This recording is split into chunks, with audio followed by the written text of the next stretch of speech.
The family that truly matters. Those 5 words appeared on my screen, a glowing epitaph for a life I thought I knew.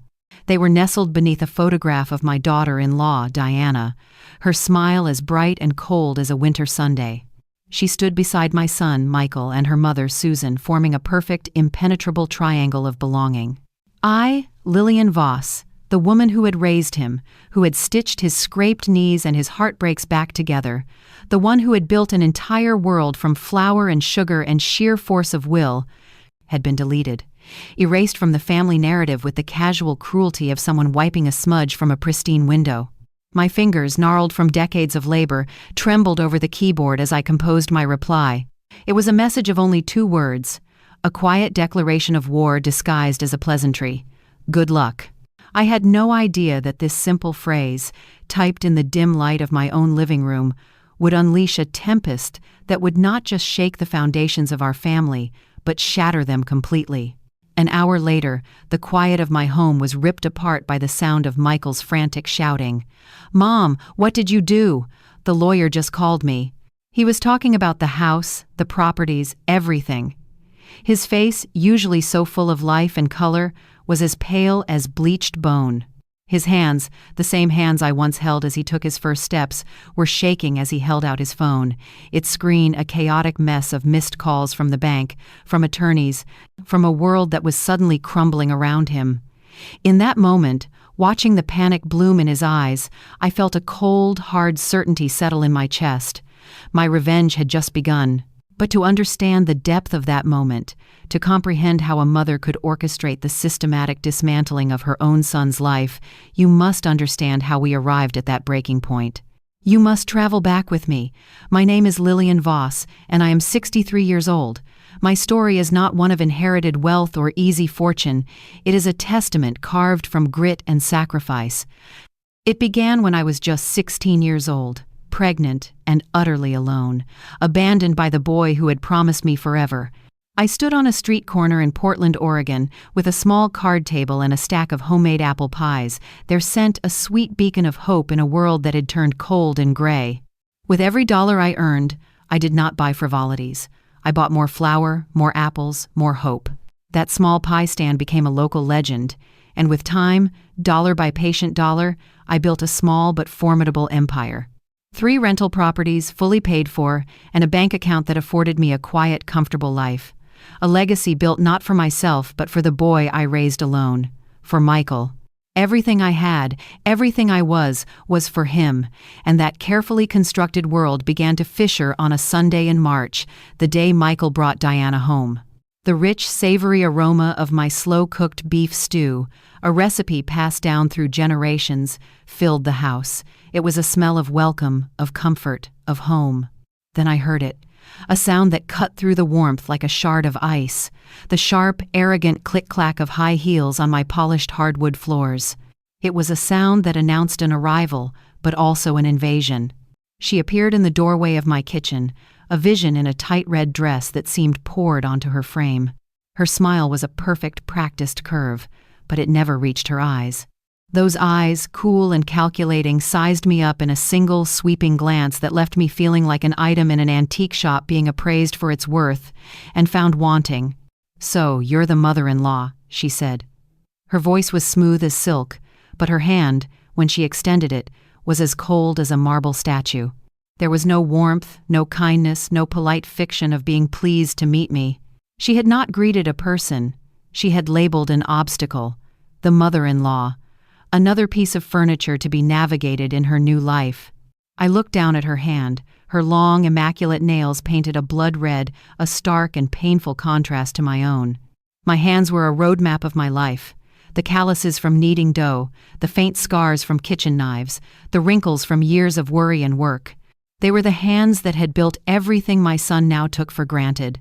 Michael, my sweet, wonderful Michael, was utterly blind. He stood beside her, his face alight with a love so pure it was painful to watch, completely oblivious to the subtle venom that dripped from her every word. He saw a goddess. I saw a predator. But I held my tongue. I smiled. I welcomed her into my home, never imagining that I was not just nurturing a snake in my bosom, but willingly handing it the keys to my entire life. That first dinner was not a meal. It was a silent, brutal battlefield. Diana wielded her fork like a scalpel, dissecting not just the food, but my entire existence. "What an interesting decorating style," she remarked, her gaze sweeping over the family photos that lined my walls. They were my treasures, frozen moments of a life filled with love. A photo of me holding a tiny Michael, a picture of his first day of school, a proud snapshot of my graduation as an accounting technician, the only formal education I could afford while raising him. Her eyes lingered on that one, a flicker of something that looked like pity, or perhaps contempt, passing through them. "This stew has such a bold flavor," she added, pushing her plate away after only a few bites, as if the hearty, home-cooked meal was an affront to her refined palate. Each comment was a carefully wrapped insult, a paper cut to the soul. I swallowed my pride. I smiled. I told myself that time and familiarity would soften her sharp edges. Later, as I served the apple pie, the very dessert that had launched my small empire, I overheard her whisper to Michael, "Honey, does she always cook so homey?" "Back at Mom's, we have a private chef. He makes much more refined dishes." Her words were not just a criticism of my cooking. They were a declaration of class warfare. She was comparing my humble, love-filled home to the opulent lifestyle of her family. Her mother, Susan, owned a chain of high-end beauty salons and resided in a sprawling mansion in the most exclusive part of town. After they left, the silence in my house felt different. It was heavy, suffocating, thick with a sense of foreboding. I cleared the plates Diana had barely touched, the uneaten food a symbol of her rejection of me, of my life, of my love. I sat in my favorite armchair, the one with the worn fabric where I had spent countless nights sewing patches onto Michael's school uniforms to save a few dollars. And for the first time in many, many years, I cried. But I was a survivor. I had survived poverty. I had survived abandonment. I had survived loneliness. I would not let a spoiled, arrogant princess make me feel like a stranger in the very home I had built with my own two hands. Little did I know, that first, stinging humiliation was just the opening salvo in a 5-year psychological war that would push me to the very brink of my sanity and force me to make the most radical, ruthless decision of my life. The following months unfolded like a slow, deliberate torture disguised as family gatherings. Diana had perfected the art of the backhanded compliment, the smiling insult. Every Sunday lunch at my home became a trial, a stage for her subtle cruelty. She was a master performer, playing the role of the perfect, doting daughter-in-law whenever Michael was in the room, only to transform into a viper the moment his back was turned. "Oh, dear mother-in-law, still using that drugstore face cream? Look at those wrinkles," she'd say with a saccharine sweetness, her eyes meeting mine in my own bathroom mirror as she applied her expensive, imported serum. Her words were like tiny, poisoned darts, delivered with a smile that made my blood run cold. I would grit my teeth, force a tight-lipped smile, and continue to serve her, swallowing my pride like a bitter pill. The situation escalated dramatically when they announced their engagement. Michael arrived one afternoon, his eyes sparkling with a joy that both thrilled me and broke my heart. He held a bottle of champagne, his words tumbling out in a rush of excitement about wedding plans and forever. "Mom, I want you to be the first to know. Diana and I are getting married in December." He hugged me with a strength that reminded me of the little boy who used to cling to my leg. My heart fractured into 1,000 pieces, but I smiled. I congratulated him. I told him how happy I was for him, because that is what mothers do. We swallow our own pain to witness our children's happiness. Diana, however, had no intention of allowing me even a sliver of joy in this new chapter. In the weeks that followed, she began visiting me alone, under the guise of wanting to bond and plan the wedding together. The reality was a cold, calculated campaign to establish her dominance. She would sit in my living room, legs crossed, sipping tea from my best china like a queen holding court, and lay down the new rules of the family. "Look, dear mother-in-law," she said one Tuesday afternoon, her perfectly manicured nails tapping a hypnotic, threatening rhythm on the table.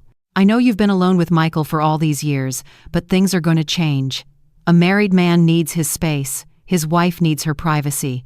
There cannot be a third wheel interfering in the marriage." The way she spat out the words, "third wheel," made my blood run cold.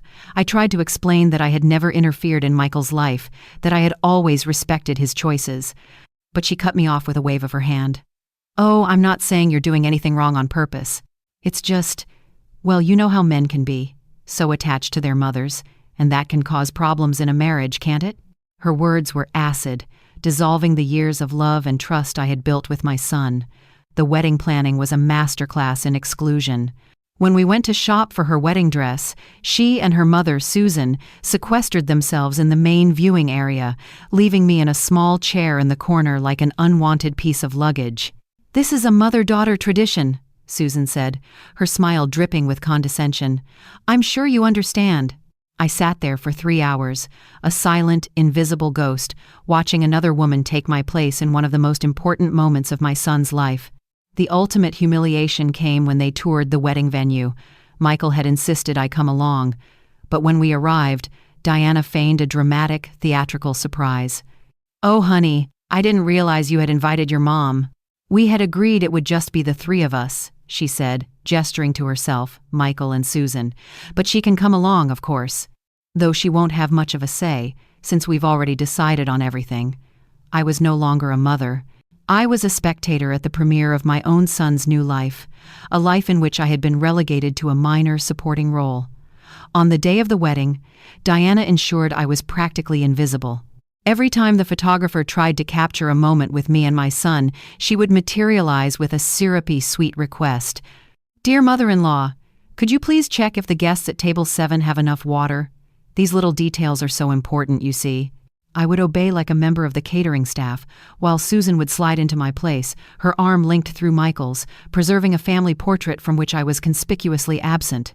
My heart ached with a pain so profound it was a physical sensation. After the honeymoon, the happy couple moved into a beautiful apartment, the down payment for which I had financed. Michael had come to me months earlier, his eyes filled with tears, explaining that his salary from his tech job wasn't quite enough to secure the loan. "Mom, you know I'll pay you back every single cent. I just need a loan of $50,000. How could I refuse? How could a mother deny her only child the foundation for his new life? But my generosity was repaid with more cruelty. Visits to their new home became weekly sessions of psychological torture. Diana had decorated the apartment in a stark, minimalist style that was the antithesis of my warm, traditional taste. "Be careful on that sofa, dear mother-in-law. It's imported from Italy and quite delicate. We wouldn't want it to get stained or broken," she would say every time I visited, her tone implying I was a clumsy, oafish creature incapable of navigating a civilized space. She treated me like an intruder in the home I had helped to buy. During dinners, she perfected the art of making me invisible. She and Michael would discuss fancy restaurants I'd never heard of, art house films I'd never seen, and exotic trips they were planning. When I tried to contribute to the conversation, to share a story about Michael's childhood or a piece of neighborhood news, she would look at me with a pitying smile. "Oh yes, dear mother-in-law, but you wouldn't know that place. It's very exclusive."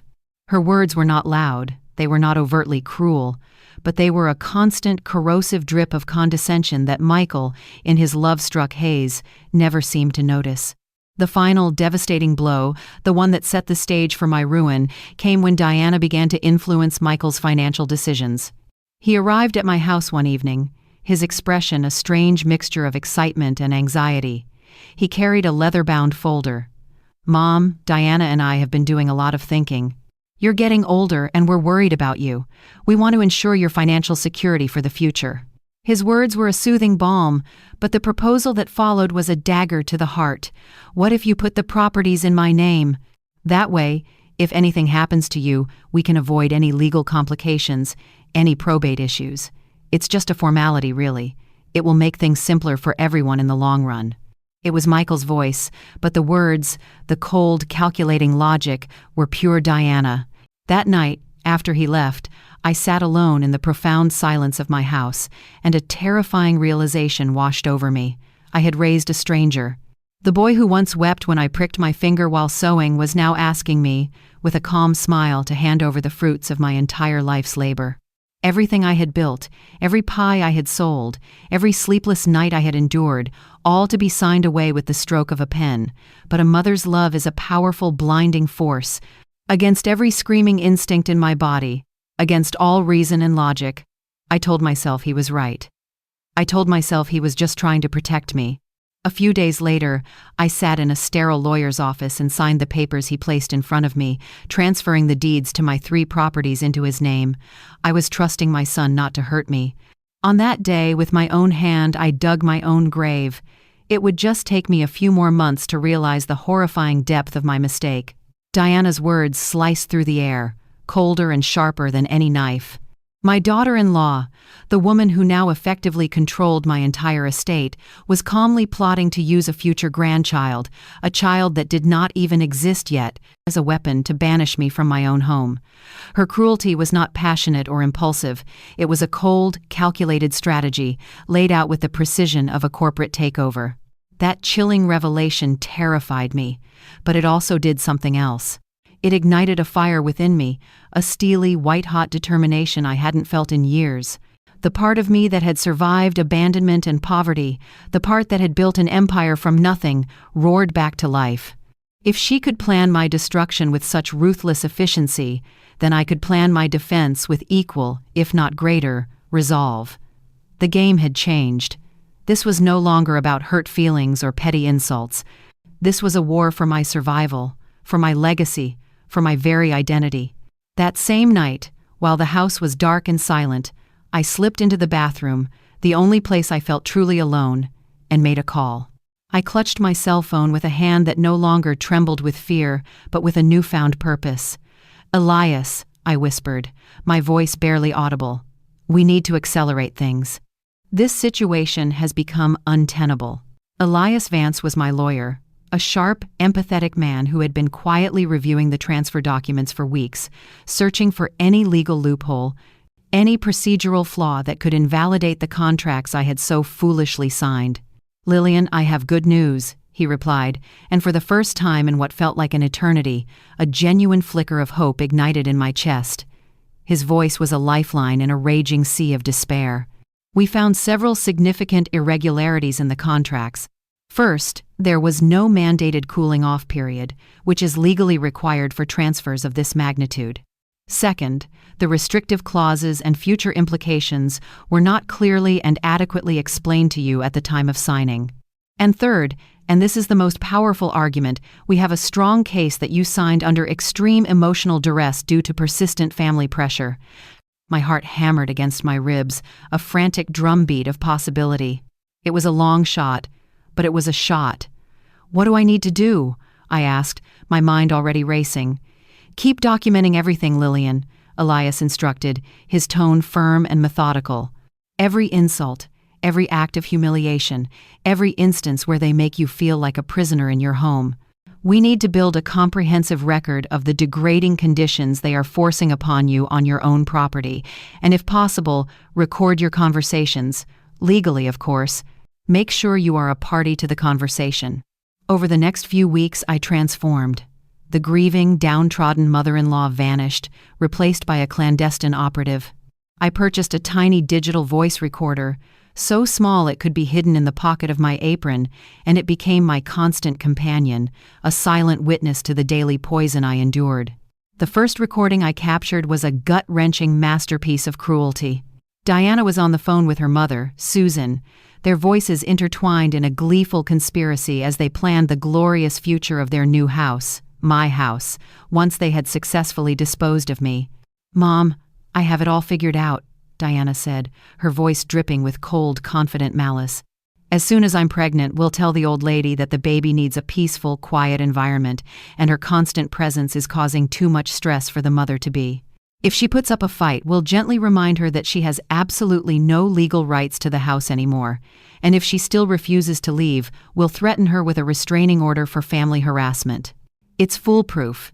Susan's response was even more chilling, a casual discussion of my erasure. "Perfect, sweetheart, I already spoke with the architect. We can knock down the wall to her bedroom to create that enormous walk-in closet you've always wanted, and her little bathroom can be converted into a home office for Michael. This house is going to be absolutely stunning without all of her drab, outdated furniture cluttering up the place." That single recording was my holy grail, the undeniable, irrefutable proof that this was not a misunderstanding or a clash of personalities. This was a premeditated, long-term conspiracy to steal everything from me, but I knew I needed more. I needed to document the systematic manipulation of my son, the web of lies she had woven around him. For weeks, I gathered evidence with the focus of an investigative journalist. I was a ghost in my own home, observing, listening, waiting.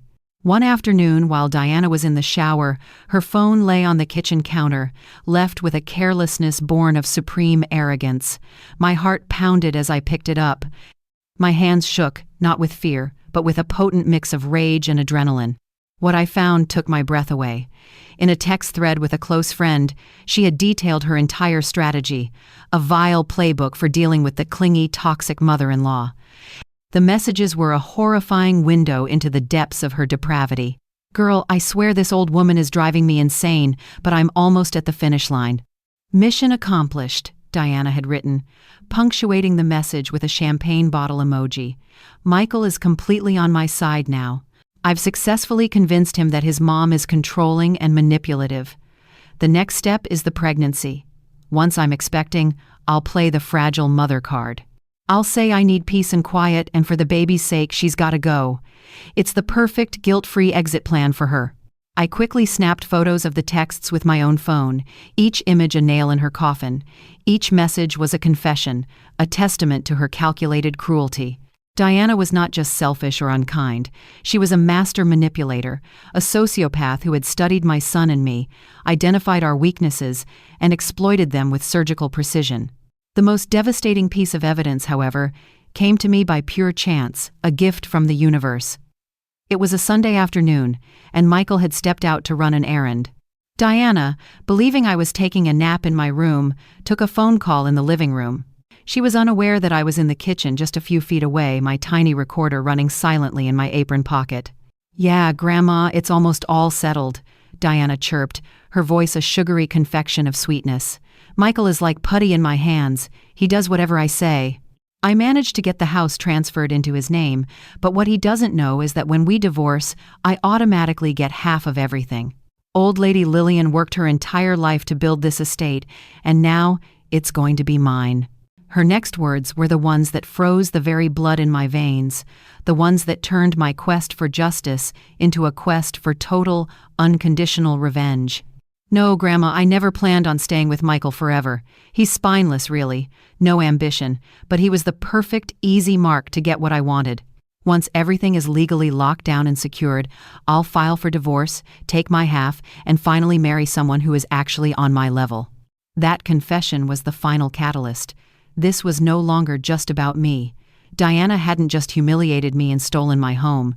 She was planning to financially and emotionally destroy my son, to use him as a stepping stone and then discard him like trash. The war was officially declared, and she had no idea that her enemy was armed, prepared, and had been anticipating this battle for months. That night, as the house slept, I sat in my worn armchair, the silent sentinel of my broken home, and I planned every single detail of my counteroffensive. I was no longer a victim. I was a general on the eve of battle. I had recordings, I had photographs, I had bank documents, I had witnesses in the form of my supportive neighbors. And most importantly, I had a brilliant lawyer who had found the legal cracks in her fortress of lies.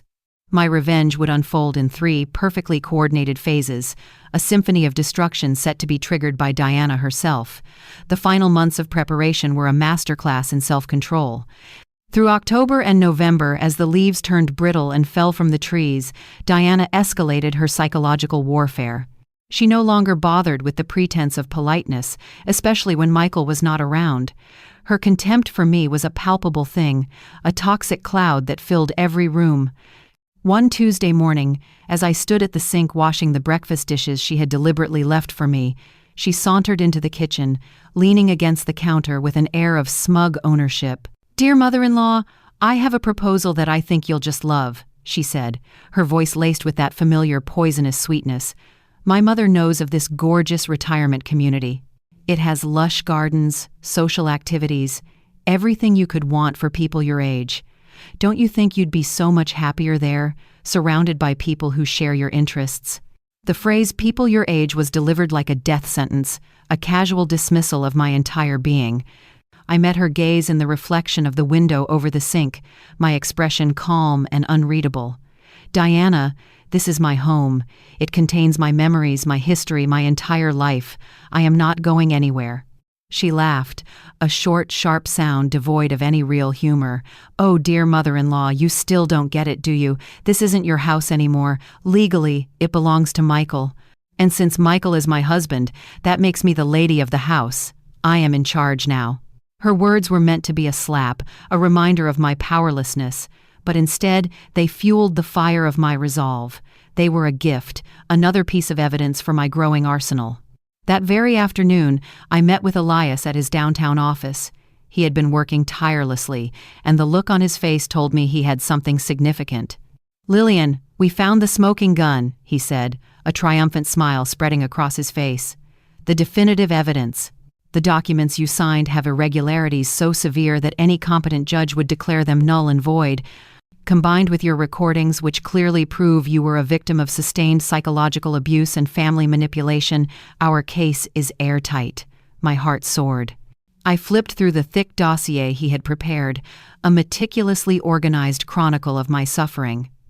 "But that's not all," Elias continued, his expression turning grim. "We've also discovered that Diana has been using the properties, which still legally belong to you until a court says otherwise, as collateral for a series of personal loans. She has accumulated debts of over $50,000, all tied to your assets, without your knowledge or consent." My hands trembled as I absorbed the sheer scale of her audacity, her criminality. The plan was simple, elegant, and utterly devastating.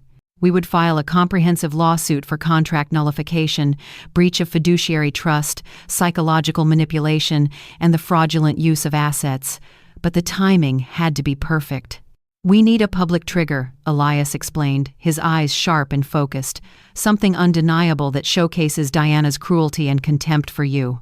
A piece of evidence so public and so clear that no one, not even your son, could defend her behavior." That trigger arrived on Friday, December 13th, a date that will be forever etched into the landscape of my memory. I was in the kitchen preparing lunch when I heard peals of laughter coming from the living room. Diana was entertaining Susan and two of her friends, their voices a chorus of self-satisfied giggles. "What a gorgeous photo," one of the friends exclaimed. "You all look like the perfect family." A cold knot of dread formed in my stomach. I moved silently to the edge of the hallway, and what I saw shattered my heart into a million pieces, but it also ignited the final explosive charge of fury I had been suppressing for months. Diana had posted the photo to all her social media accounts. It was the picture of her, Michael, and Susan, beaming happily in my living room, and beneath it, the caption that would seal her fate. "The family that truly matters." The message was as clear as it was cruel. I, the woman who had raised Michael alone for 25 years, the woman who had sacrificed her youth, her dreams, her everything to give him a life of opportunity, I had been publicly and officially erased from the family Diana deemed valuable. The photo was a deliberate act of exclusion, and the caption was a public declaration of my worthlessness. The calls started almost immediately. "Lillian, did you see what your daughter-in-law posted?" It was Nancy, my lifelong neighbor and friend, her voice trembling with indignation. How could she be so unbelievably cruel? Other friends and neighbors saw it too, and their comments of support for me began to appear on her post, small acts of rebellion against her tyranny. But I knew this was not a disaster. This was the moment. This was the trigger Elias had been waiting for. With hands that were now perfectly steady, I picked up my phone, navigated to her post, and typed my two-word response, a quiet promise of the storm to come. "Good luck." The second I hit send, I knew I had detonated a nuclear bomb that would obliterate the perfect, false life Diana thought she had built upon the ruins of mine. Immediately after, I called Elias. "It's time," I said, my voice calm and clear. "Execute the plan.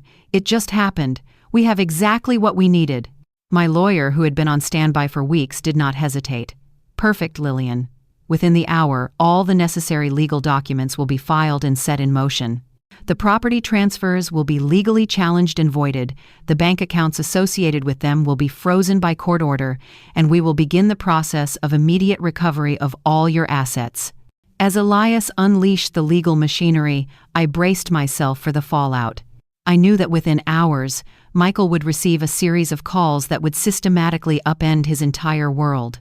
The bank, the lawyer who had handled the fraudulent transfer, the financial authorities, they would all contact him, a coordinated assault of information informing him that he no longer owned anything, that everything he thought was his had reverted to its original rightful owner. During that agonizing hour of waiting, Diana continued to laugh with her friends, completely oblivious to the cataclysmic collapse of her carefully constructed world. "Look at how I put all those nosy neighbors in their place," she said, smugly reading the comments on her post. "It's about time everyone understood who is in charge of this family now." Her words, once daggers to my heart, were now just the pathetic boasts of a fool on the edge of a cliff. At precisely 2 o'clock in the afternoon, Michael's phone began to ring. It was the bank, a curt, professional voice informing him that the accounts tied to the properties had been frozen by an immediate court order. 10 minutes later, another call. It was from the lawyer who had handled the original property transfer, now in a panic, explaining that his office had been notified of serious legal irregularities in the signed documents. From the kitchen, I could hear the rising panic in Michael's voice. "What do you mean the accounts are frozen? What are you talking about, void contracts? What irregularities?" Diana had stopped laughing. Her face was now a mask of confusion and growing terror. The third call was the one that sealed their fate. It was Elias, officially and formally notifying Michael that a lawsuit had been filed to nullify the property transfers entirely. And until the case was resolved, all assets would automatically revert to the legal possession of their original owner. "Mr. Michael, your mother has the full legal right to immediately reclaim everything that belongs to her," Elias stated, his voice a firm, unwavering instrument of justice. When Michael hung up the phone, his face was a ghostly shade of white.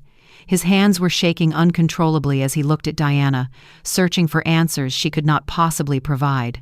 "What is going on?" he shouted, his voice cracking. "Why is the lawyer saying Mom can take everything back? What did we do wrong?" Diana was in a state of shock, her mind unable to process the speed at which her perfect plan had disintegrated into dust. And that is when my son stormed through the house, his voice a desperate, echoing cry. "Mom, what did you do?" "The lawyer just called me about the house, the properties, everything." His voice was a raw symphony of panic, confusion, and a dawning, terrible fear.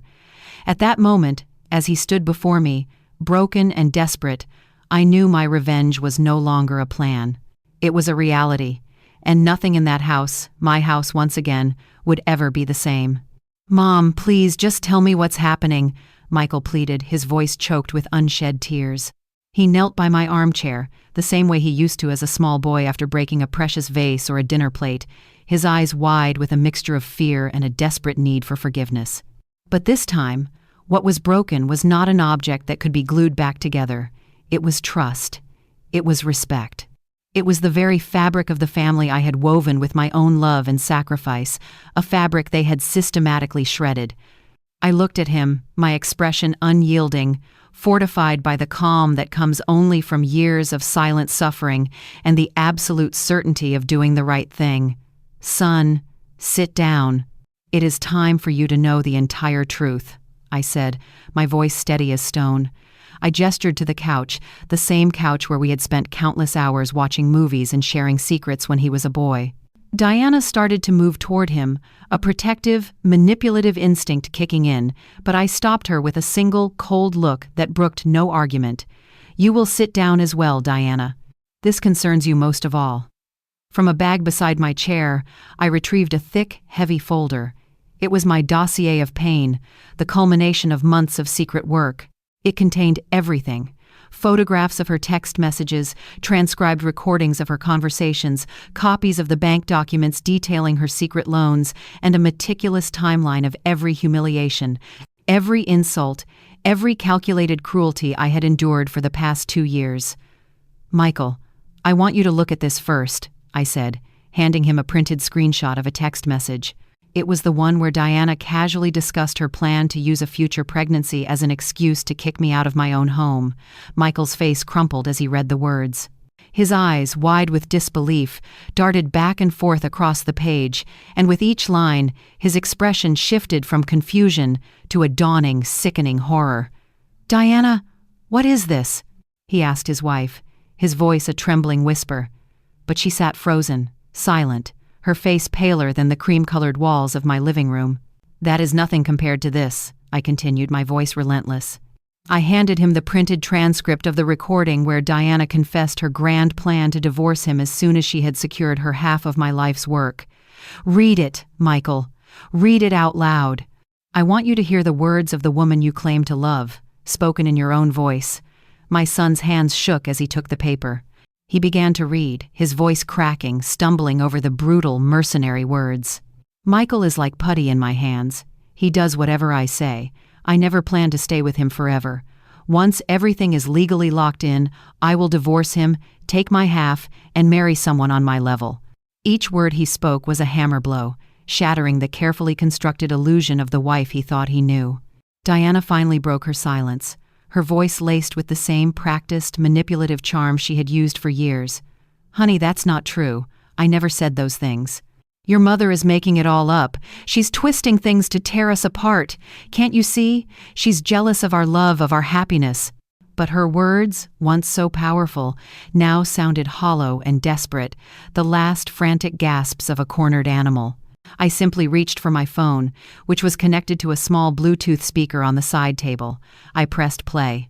Diana's crystal-clear voice filled the room, a damning echo of her own treachery. "Michael is like putty in my hands. He does whatever I say." The silence that followed was absolute, deafening. It was broken only by the sound of Michael's ragged breathing. He stared at his wife, but it was as if he was seeing a complete stranger for the first time, a monster hidden behind a beautiful mask. "There is more," I said, pressing my advantage without mercy. I showed him the bank documents, the loan agreements Diana had signed using my properties as collateral.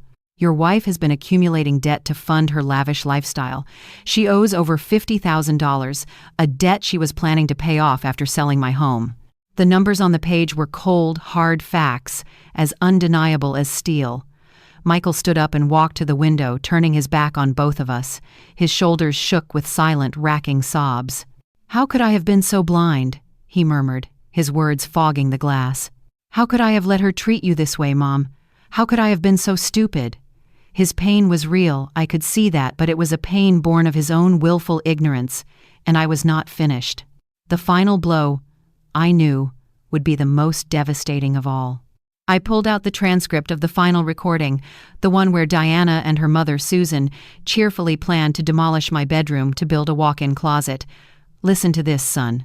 Hear how they planned to erase every last trace of me from this house." As the recording of their gleeful plotting ended, Diana finally erupted, but not with tears or apologies. She erupted with pure, undiluted rage. "Fine. Yes, it's all true. But you brought this on yourself, you meddling old woman. Always in the way, always sticking your nose where it doesn't belong."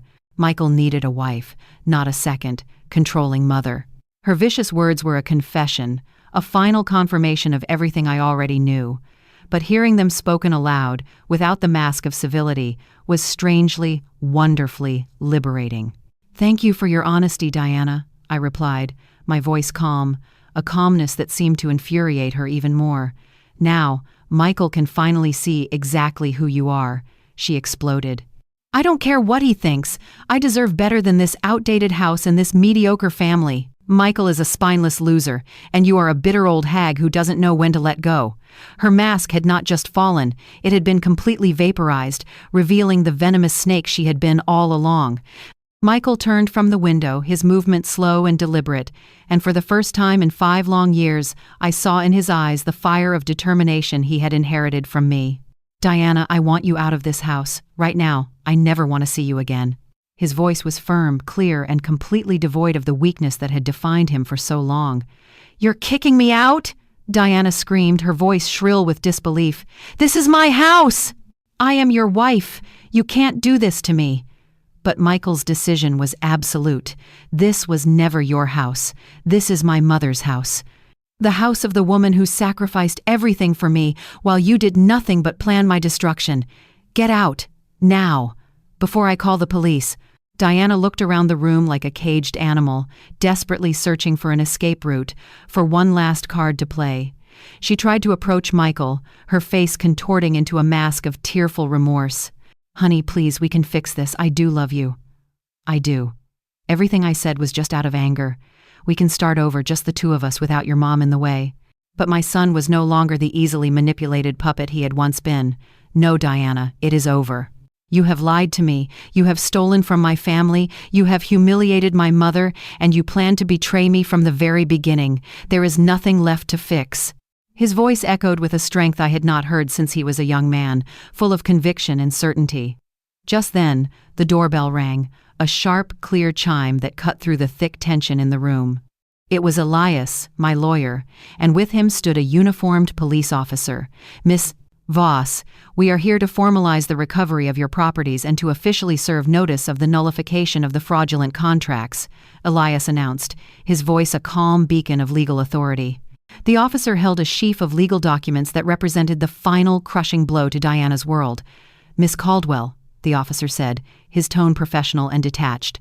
You have 1 hour to collect your personal belongings and vacate the property.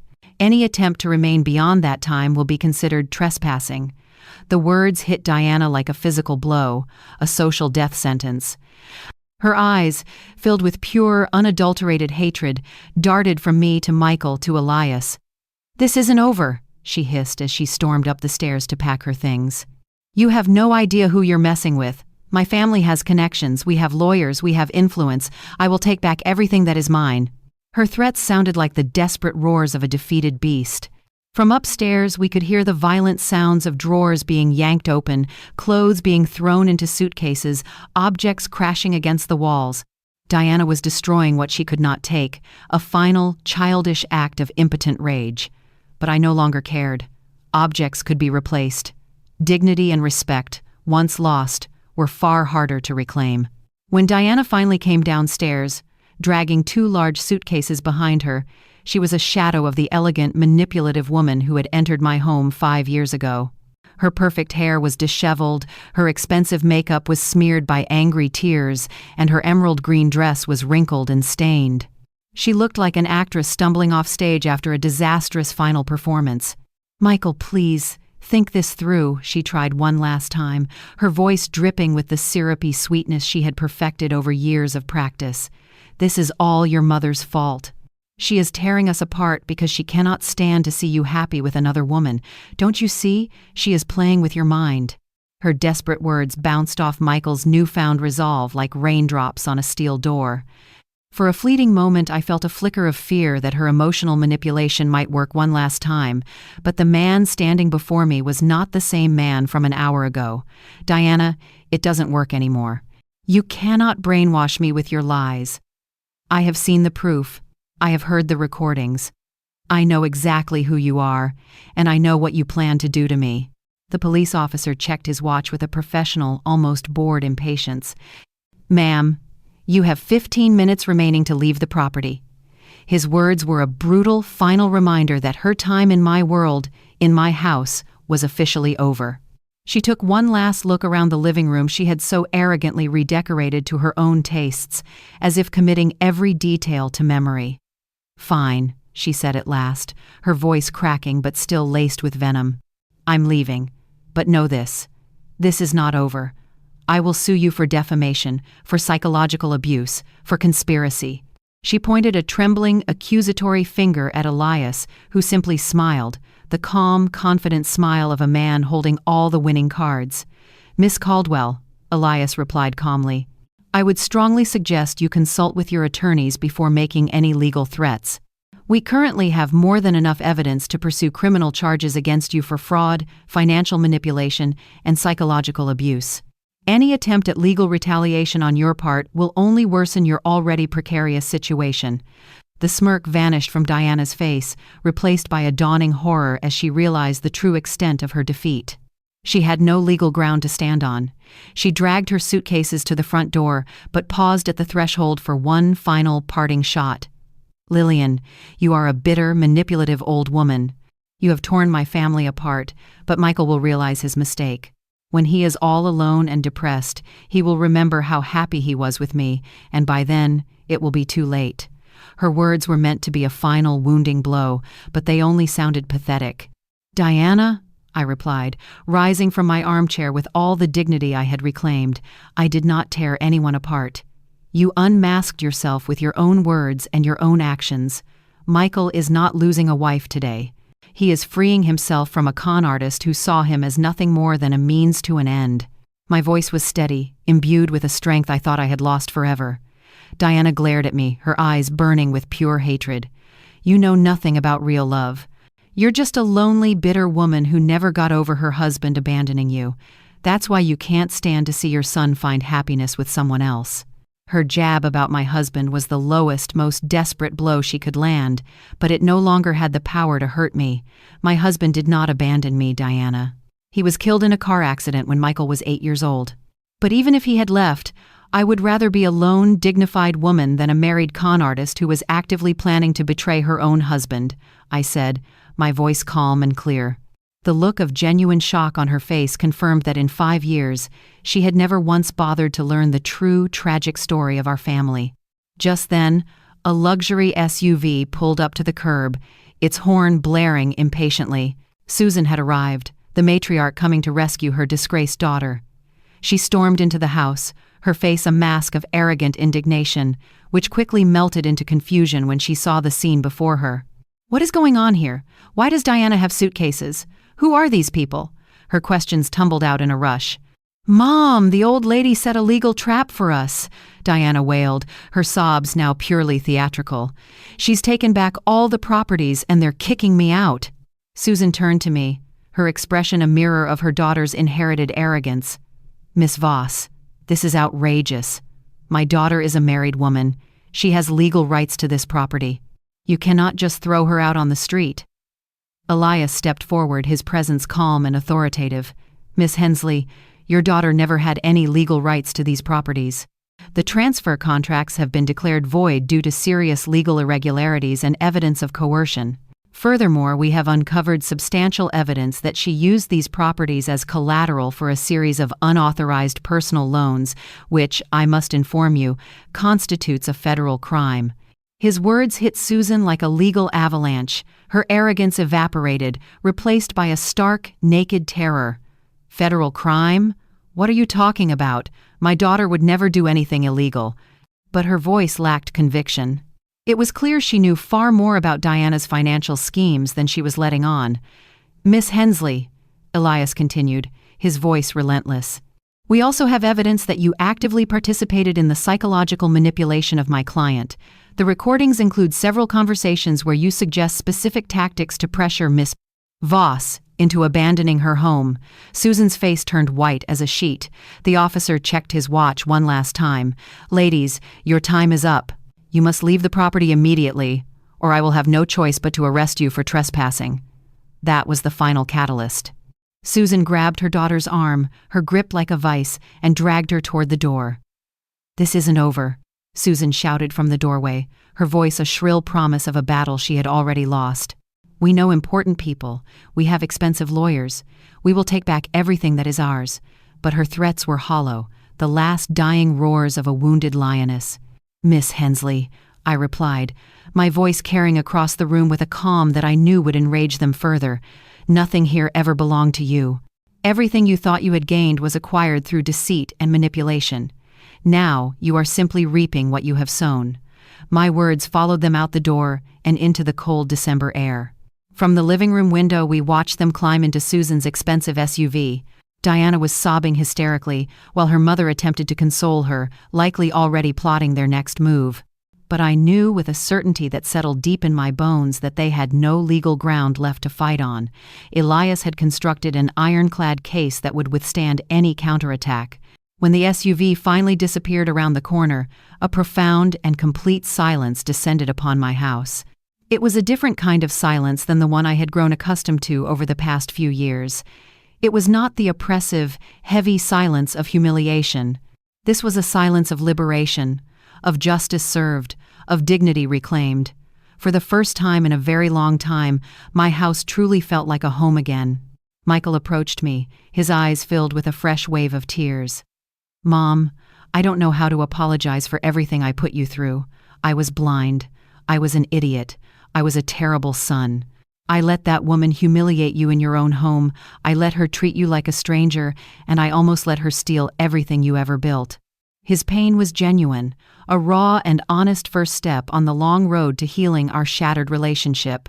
"Son," I said, taking his large hands in my own, "a mother's love does not vanish because of mistakes. You were manipulated by an expert. What matters now is that you see the truth and that you are willing to make things right." Deep down, I knew the wounds were deep, and they would take a long time to fully heal. The officer and Elias said their goodbyes after ensuring all the legal documents were in order, and I was secure in my own home. "Miss Voss," Elias said with a warm smile before he left, "legally, you have reclaimed everything. The properties, the bank accounts, it is all back in your name. Diana has no claim to anything, as the marriage occurred after the fraudulent transfers." It was the final, satisfying confirmation of my total victory. When Michael and I were finally alone, we sat on the couch where we had shared so many happy moments when he was a child. The house felt strangely empty without Diana's toxic presence, but it also felt clean, as if a stubborn, ugly stain had finally been scrubbed away.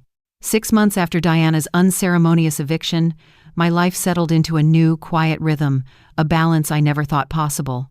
The legal battle, which Diana and her family had threatened with such bluster, ended not with a bang but with a whimper.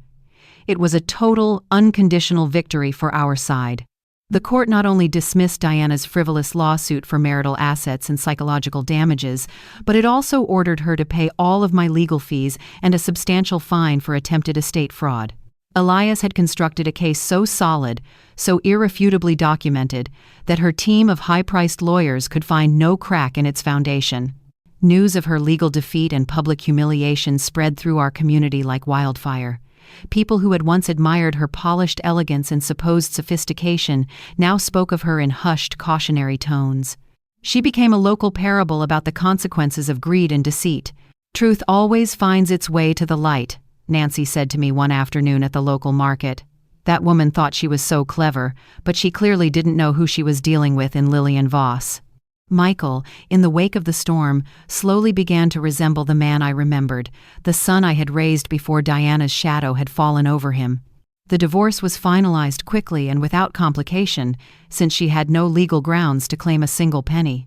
He had lost weight during those tumultuous months. His face was thinner, but his eyes had gained something far more valuable: clarity. He had gained the painful but necessary wisdom to recognize manipulation and the strength to resist it. "Mom, I've been thinking a lot about what happened," he said one sunny afternoon as we worked together in the garden, a space I had lovingly reclaimed from Diana's failed attempts to plant exotic, unsuitable flora. "I'm not just thinking about how she manipulated me, but why I was so vulnerable to it in the first place."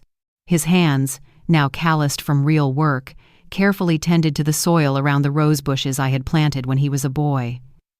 "Tell me what you've figured out," I said, gently pruning a dead branch. It felt symbolic, this act of restoring the garden's natural essence, just as we were restoring the warmth and honesty of our relationship. "I think, for a long time, I never truly valued what I had," Michael continued, his voice thoughtful. "I grew up seeing your sacrifices as just normal. It was just something moms did. I never stopped to truly consider everything you gave up for me. The late nights you spent working on the books after a full day at the pie shop, the times you went without a new coat so I could have the best school supplies." His words were a balm to my soul, a healing acknowledgement of a lifetime of love. It was the first time he had ever articulated such a deep understanding of what we had built together, not just financially, but emotionally. "Son, I did all of that because I love you, not to make you feel indebted to me," I replied softly. "But I am glad that you now see the value of the sacrifices we make for the people we truly love." Michael's transformation was not just emotional, it was practical. He started contributing to the upkeep of the house, not as a temporary guest, but as a responsible adult son who finally understood the meaning of family. He took over cooking on Sundays. He spent a weekend fixing the leaky roof that had been a persistent problem for years, and he installed new, high-security deadbolts on all the doors. "Mom, I want to talk to you about my future," he said one evening after dinner. "I've made a decision. I'm not going to move out and get my own place again. I want to stay here, with you. I want to help with everything, and I want to make sure you are never in a vulnerable position ever again." His offer was a testament to his newfound devotion, and it touched me deeply, but it also sparked a flicker of worry. "Michael, I appreciate that more than you can ever know, but you are a young man," I replied, choosing my words carefully. "You deserve to find real, genuine love. You deserve to start your own family, to live your own life. I do not want my situation to become a cage that holds you back from your own happiness." He took my hands in his grip firm and reassuring. "Mom, staying here isn't a limitation, it's a conscious choice. For years I thought independence meant moving away from you, creating distance. But now, I understand that true independence is about having the strength to choose where and with whom you want to be. And I want to be here, with you, rebuilding what we almost lost." In the months that followed, small pieces of news about Diana and her family trickled back to us through mutual acquaintances. I learned that Susan had been forced to sell one of her most profitable salons to cover the massive debts Diana had secretly accumulated using my properties as collateral. Their family business, once a symbol of their social standing, had taken a significant financial hit from which it would take years to recover. Diana, we heard, had tried to start over in a different city, but in the digital age, a reputation for manipulation and fraud is a difficult thing to outrun. Several potential new suitors had apparently backed away after a simple internet search revealed the sordid details of her past. "Do you feel any satisfaction knowing that she's finally paying the consequences?" Michael asked me one day as I relayed the latest news. It was an honest question, and it deserved an honest answer. "I don't feel satisfaction, son. I feel a sense of justice," I replied after a moment of careful thought. Satisfaction would imply that I reveled in her downfall, that I had planned it out of pure revenge. But what happened was simply the natural consequence of her own actions. I did not destroy Diana. She destroyed herself. A year after the dramatic conclusion of our family war, an unexpected letter arrived. The envelope was made of expensive, heavy paper, and the handwriting was an elegant, looping script I recognized immediately. It was from Diana. The letter was long, 3 pages filled with apologies that sounded almost genuine, interspersed with subtle justifications that showed she still hadn't fully grasped the gravity of her actions. "Dear Lillian," it began, "I know you probably want nothing to do with me, but I feel that I must formally apologize for all the harm I caused you and your family. I have had a lot of time to reflect, and I now see that my behavior was inexcusable." She went on, blaming parts of her behavior on her privileged upbringing and her inexperience with what she termed working-class families, a clear indication that she still failed to understand that respect and dignity are not concepts tied to social class, but are fundamental human values. "I do not expect your forgiveness," the letter concluded, "but I want you to know that I have learned from this, and I will never treat another person the way I treated you. I hope you can find peace, knowing that your courage taught me a lesson I desperately needed to learn, even though it came at a high cost." I showed the letter to Michael, and his reaction was a testament to his newfound wisdom. "Parts of it sound genuine, but she's still trying to minimize what she did," he observed with a maturity that made my heart swell with pride. "It's like she wants credit for finally admitting the obvious." I chose not to respond to the letter. Not out of cruelty, but out of a sense that Diana needed to live with the consequences of her actions without seeking absolution from the people she had so deeply wronged. Some life lessons can only be learned in the quiet solitude of personal reflection.